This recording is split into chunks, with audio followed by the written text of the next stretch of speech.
সবাই দেখতে পাচ্ছেন যে দলে দলে বাংলার বাইরের ছেলেমেয়েরা পরীক্ষা দিতে এসছে। এর আগে তো কোনোদিন কোনো এসএসসি পরীক্ষায় বাংলার বাইরের ছেলে এক আধজন ব্যতিক্রম থাকতে পারে, কেউ তো দেখেনি।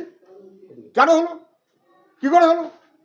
এটা ঠিক যে পশ্চিমবাংলায় চাকরি নেই বলে, কাজ নেই বলে পশ্চিমবাংলার লোক দলে দলে বিহার বা অন্য জায়গাতে গিয়ে পরীক্ষা দিয়েছে, সেটা সবাই জানেন। কেন? কারণ পশ্চিমবাংলায় কাজ নেই। আর এবারে কি দাঁড়ালো? সেই পশ্চিমবাংলাতে দলে দলে আসছে। কেন আসছে? তাহলে কি এসএসসি পরীক্ষা মানে একটা ভয়াবহ ব্যাপার। এত প্রচার হয়েছে এবং সবাই জেনে গেছে এবার টাকার খেলা হয়, তাহলে বান্ডিল বান্ডিল টাকার বিনিময়ে বাইরের রাজ্য থেকে ছেলে নিয়ে আসা হয়েছে কি? এই কোয়েশ্চেন তো আসবেই। This is not natural. এটা স্বাভাবিক নয়, অস্বাভাবিক। টাকার কারণে অথবা অন্য কোনো কারণে বাইরের রাজ্য থেকে দলে দলে এসেছে, যা অতীতে কখনো আসেনি।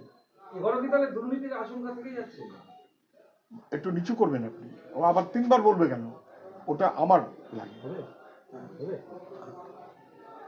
হ্যাঁ বল।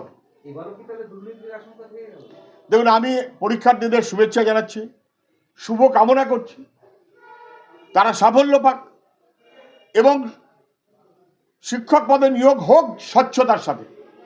এই দায়িত্বটা সরকারের এবং এসএসসির। কিন্তু ছাত্রছাত্রীরা ভরসা করতে পারছে না।